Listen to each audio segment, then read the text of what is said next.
Ovide de Crowley. Bien, les hablaremos un poco sobre su biografía. Pues él nació en 1871, fue pedagogo belga, psicólogo, médico y docente. Se educó en un medio abierto y con la influencia de una sensibilidad por la búsqueda científica, gracias a su padre. Se diplomó en medicina en la Facultad de Medicina de Bruselas en 1897 y viajó a Berlín y París, donde continuó sus estudios de neurología y de psiquiatría, especialmente en la Universidad de Gante. Cuando volvió a Bélgica, se dedicó a la reeducación de niños con retraso mental. Él fue médico como María Montessori y, al igual que ella, comenzó su labor educativa con niños con discapacidades. Pero en 1907 fundó la École, donde inició sus trabajos e investigaciones orientados al alumnado en general. La escuela fue creada en 1907 bajo el lema "Una escuela por la vida y para la vida". La escuela de Crowley, tal como se le conoce corrientemente, adquirió desde su fundación gran prestigio internacional, siendo una de las escuelas nuevas europeas de mayor renombre. Pese a que de Crowley elaboró su método para la escuela primaria, reconoció la necesidad de crear jardines de infantes donde se le aplicaran sus propuestas, pues él pensaba que el ambiente familiar no siempre podía contribuir al mejor desarrollo del niño. Aportes a la educación. Bien, este pedagogo señalaba que el niño no tiene un reconocimiento detallado de la realidad, sino que la percibe en forma global. En función de esta concepción, propuso que el docente organizara la enseñanza a partir de actividades articuladas por centro de interés y según las necesidades de los alumnos, para luego traducirlas a experiencias significativas de aprendizaje. La consideración de una serie de necesidades que se pueden agrupar teniendo en cuenta al propio niño, o bien en función del niño y su medio. De este modo reconoció 4 necesidades.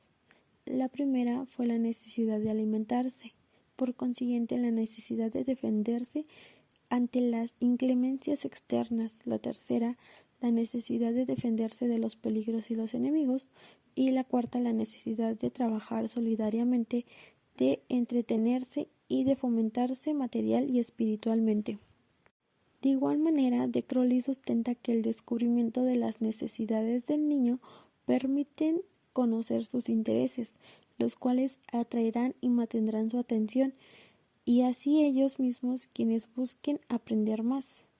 En la concepción de crowleyana, la observación activa del medio es el método a seguir. Resaltaba importante facilitar la formación intelectual. Y nos decía que el centro de interés se organiza a partir de las siguientes fases. La primera, la observación; la segunda, la asociación; y la tercera, la expresión. Pues la enseñanza debía organizarse de acuerdo a estas consideraciones. Así el alumnado ejercería de manera activa sus capacidades intelectuales para adaptarse felizmente a su ambiente humano y físico. La globalización como estrategia metodológica. De Crowley define 4 criterios principales que deben estar presentes en la educación infantil. El primero dice que el programa debe atender a la unidad. Se elige una idea de eje que unifique y dé sentido a esa globalidad. 2. Todo niño debe estar colocado en condiciones de obtener un provecho máximo de la enseñanza dada. Mediante un medio interesante se provoca el trabajo espontáneo y constante. Para ello es necesario tener autonomía y proponer contenidos. 3. Todo ser humano debe poseer un mínimo de conocimientos que le pongan en situación de adaptarse a la vida gradualmente, comprender las exigencias de la vida en sociedad, las obligaciones que impone y las ventajas que de ello resultan. 4. La escuela ha de utilizar y favorecer el desarrollo sobre todas las fases de la individualidad infantil, que promueva el desarrollo integral de su personalidad individual y social. Pues de Crowley advertía que la escuela debe educar para la vida, preparando a los hombres y mujeres para integrarse en la sociedad, comprometiéndose en la construcción de una sociedad mejor. Por ello, la libertad y la responsabilidad definen una organización dentro de la cual cada uno se esfuerza por ser un miembro consciente y útil de la colectividad. Centro de interés. Bueno, un centro de interés es la síntesis entre las exigencias del respeto a las aspiraciones propias del niño y las presiones de la formación intelectual. El centro de interés se organiza a partir de las siguientes fases. La observación como punto de partida de las actividades intelectuales y base de todos los ejercicios. Debe estar continua y de llevarse a cabo en el medio natural. Después, la asociación. Esta se divide en 4 puntos. De las dimensiones espaciales, la 2 de las dimensiones temporales lejanas, 3 asociaciones tecnológicas, empleo de materias primas, adecuación al medio, y 4 relaciones de causa y efecto. Por consiguiente, la expresión. La expresión abarca todo aquello que permita la manifestación del pensamiento de modo accesible a las demás. La enseñanza debía organizarse de acuerdo a estas consideraciones. Bien, de Crowley sugiere crear centros de interés, concentrando la enseñanza en torno a temas atractivos para los alumnos. Los contenidos deben estar relacionados con las necesidades primordiales del niño: alimento, protección contra la intemperie y los peligros, descanso y diversión, con su ambiente, familia, escuela, sociedad, plantas, animales, agua, aire, sol, etc. El principio de globalización de Crowley excluye las materias tradicionales. Los conocimientos se organizan en 4 áreas. La primera, la historia en tanto asociación con el tiempo, la geografía con el espacio, las actividades expresivas, lenguaje, dibujo, música, y las de observación, que se concretan como exploración del espacio. El medio ambiente lo organizó de acuerdo a las siguientes bases. 1. Todo niño normal tiene un mínimo de potencial aprovechable. 2. Respetar la personalidad del niño y estudiarla para conocerlo, proporcionando los medios adecuados para que se perfeccionen. 3. La escuela ha de ser para el niño y no el niño para la escuela. 4. Considerar sus diferencias individuales. Y 5. La base de la educación debe ser la intuición directa de la naturaleza, encontrar las causas de los fenómenos naturales y sus consecuencias. El cambio del siglo XIX al siglo XX fue un momento de fuerte expansión de los sistemas educativos nacionales, que más tarde vino marcando por el desarrollo de un importante movimiento de renovación pedagógica, la Escuela Nueva, cuyas principales características eran el rechazo al formalismo e interculturalismo, la preocupación por los intereses y las necesidades del niño, el respeto a la individualidad del educando. Este movimiento le sirvió a de Crowley como un antecedente que ayudó a fomentar su propia acción renovadora, así como también fue para él un proyecto que ayudó en el desarrollo y consolidación de esta. Rousseau, Pestalozzi, Herbat o Froebel fueron los autores principales más destacados que influyeron en las concepciones pedagógicas de Crowley.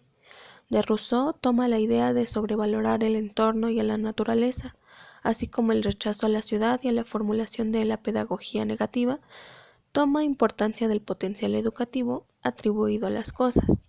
De Pestalozzi se aproximó más al niño, proponiendo una enseñanza basada en el amor y en la realización manual como traducción de saberes. Tomó de él el respeto hacia la personalidad de los niños y el desarrollo de sus capacidades de forma armónica, así como la aplicación de la práctica a sus ideas pedagógicas. De Froebel, de Crowley concedió mucho valor a su aplicación de un método educativo basado en el juego. De Herbat tomó la importancia atribuida a la psicología para poder construir una pedagogía científica, así como ciertas teorías como la del interés y la motivación como centro del proceso de enseñanza-aprendizaje. Otros autores posteriores, como John Dewey, el padre de la educación nueva, también influyeron en de Crowley, en aspectos como el respeto a la autonomía de los alumnos, de forma que se someta a la escuela a sus intereses. También podemos destacar la influencia de María Montessori en el tema de los niños con un desarrollo mental más lento. En la actualidad se siguen utilizando sus métodos, ya que se piensa que lo que hacen es motivar al alumno facilitando su interés por la educación. Sigue teniendo influencia en la educación infantil y en los primeros años de la enseñanza primaria, como por ejemplo con la globalización, la cual se sigue usando pero más actualizada con el paso del tiempo. Se siguen utilizando los juegos educativos en educación infantil como un método de enseñanza, al igual que la gran mayoría del material y metodología utilizados son de la metodología de Crowley. También son usados métodos analíticos, el método científico, el aprendizaje basado en la experiencia y trabajo continuo del ámbito social y cultural. Esta escuela se centra mucho en ofertar actividades extraescolares, ya que las ven adecuadas para el desarrollo y el equilibrio personal de los niños, pero sobre todo en la enseñanza de niños con discapacidades, la no distinción de capacidades de niños, niñas y adultos, ni su distinción en su ritmo de aprendizaje de cada individuo. Federico Froebel fue un educador y es considerado como uno de los grandes innovadores de la pedagogía del siglo XIX. Nació en Alemania en 1782 y trabajó en diferentes ámbitos como la silvicultura, la topografía y la arquitectura, antes de descubrir su verdadera vocación, la enseñanza. En Suiza fue discípulo de Johann Heinrich Pestalozzi, con quien trabajó y estudió entre 1806 y 1810. Froebel fue el primero en dar lugar en forma sistemática a una pedagogía propia del jardín de infantes y articuló esta teoría con la práctica a través de una metodología que detalló minuciosamente. El eje central de sus ideas consistió en estimular el desarrollo natural de los niños a través de actividades y juegos. Para las concepciones de esta época era una postura de naturaleza progresista, debido a que reconocía el valor que el juego tenía para el niño en un momento histórico en que él mismo era desvalorizado. En 1810, Froebel entra a la Universidad de Gotinga y estudia filosofía. 5 años después, Froebel funda el Instituto Educativo Universal Alemán de Grishmen, que luego mueve a Kellyhau, falleciendo en 1852. Dentro de sus aportes a la educación, Froebel tenía una concepción ideal acerca del niño y sus ideas que trascendieron a diferentes ideas de todo el mundo y perduraron a través del tiempo hasta la actualidad, aspectos que lo diferencian de Owen. En el año 1816 fundó una escuela llamada Instituto Universal de la Educación Alemana. En esta institución comenzó a desarrollar sus ideas para la educación de niños de 3 a 7 años. Posteriormente, en 1837, estableció en Blankenheim la primera institución dedicada exclusivamente a la educación de los niños pequeños, a la que llamó Kindergarten, que significa jardín de niños. Esta denominación se extendió a casi todos los países del mundo y aún tiene vigencia. Aplicó sus ideas en el Kindergarten, donde también creó una serie de materiales y procedimientos que consideraba que podían contribuir al desarrollo de la infancia. De este modo, sus propuestas fueron de gran trascendencia para la historia del nivel inicial, ya que complementan la necesidad de brindar al niño pequeño los mayores cuidados para favorecer su educación. Consideran que el desarrollo del niño se produce por etapas y que en consecuencia la educación debe tenerlas en cuenta. Crean el primer material estructurado para el desarrollo de los niños con sentido educativo.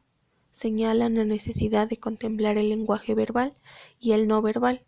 En este sentido, proponen actividades tales como el moldeado, el dibujo, las rondas y las dramatizaciones. Se destaca la necesidad de que el niño esté en contacto con la naturaleza, que la aprecie y la cuide a partir de actividades de jardinería. Sus ideas fueron realmente progresistas para la época, y pese al apoyo que tuvieron por parte de un grupo de educadores, resultaron demasiado novedosas como para ser aceptadas por la mayoría, lo que provocó incluso que Froebel tuviera ciertas dificultades financieras para poder llevar adelante su proyecto de kindergarten. Por otra parte, se le acusó de inspirar las ideas radicales de sus sobrinos, motivo por el cual en 1851 el gobierno prusiano cerró todos los jardines de infancia existentes en el país. Recién hasta 1860, 8 años después de su muerte, fue derogada esta prohibición. Froebel y su relación con los autores. Motivado por los comentarios de Gruner, Froebel descubre las ideas de Pestalozzi, viaja a Suiza y trabaja con él. Fue este tiempo en el que terminó su vocación de maestro y filósofo. Fueron sus discípulos quienes se ocuparon de difundir su pedagogía y quienes propiciaron la creación de jardines de infancia por el oeste de Europa, los Estados Unidos y América Latina durante la década de 1850 y en Alemania después de 1860. Siendo Pestalozzi uno de sus mayores influyentes en su metodología, retoma la libertad como condición para educar, la importancia del desarrollo del niño, el juego como centro de aprendizaje, la valoración de la espontaneidad de los niños y la importancia de la relación familiar. Pestalozzi no fue el único autor que influyó en Froebel. También se encuentra a Rousseau, quien de él retoma que el niño debe estar conectado con la naturaleza y experimentar en ella, y que el niño es bueno por naturaleza. Cambios que debería de tener un pedagogo o una pedagoga conforme a lo de la paideia. Bien, bueno, como bien nos menciona la paideia, la transmisión de valores desde que se está en pleno desarrollo ayuda a construir a un individuo con principios y valores. Los cambios personales que debe tener un pedagogo sería presentar una serie de actitudes frente al grupo, las cuales estas actitudes recaigan sobre el comportamiento y el aprendizaje de los educandos. En primera instancia sería crear actividades de grupo de tal manera que ningún niño quede fuera, empleando la selección al azar para que haya esa integración. Pues ya si dejamos a los niños elegir sus compañeros de actividad, siempre están con los mismos, los más cercanos, sus amigos o así, y eso les impide poder interactuar con otras personas y también lo lleva a la exclusión. Este, bueno, pensamos que si el pedagogo cambia su perspectiva de ver la manera de enseñar, o sea, no solo enseñar por enseñar, sino realmente disfrutar el transferir ese conocimiento que él posee, pues a diferencia de una enseñanza forzada, a una enseñanza que se disfruta, podríamos pensar que es una enseñanza más sana, pues el niño ahí se le interesará aprender en interactuar, pues pasando el transcurso de su vida, dará buenas aportaciones a la sociedad. Y así se forja la no discriminación, pues entendemos que todos somos diferentes y eso es lo que nos hace iguales y a la vez nos hace únicos y es lo que nos caracteriza. Tratemos a los niños con paciencia, pues ellos aprenden de lo que nosotros le transmitimos. Debemos de emplear esos valores que queremos que ellos apliquen en su día a día. La discriminación es un tema que vemos actualmente en todos lados, en todas partes, y podemos erradicarla desde la educación, ya que los educandos van en una constante transformación y van adquiriendo diversos conocimientos. Son el futuro, entonces debemos acompañarlos en su camino a través de buenas enseñanzas. Y eso sería todo de esta parte. Gracias.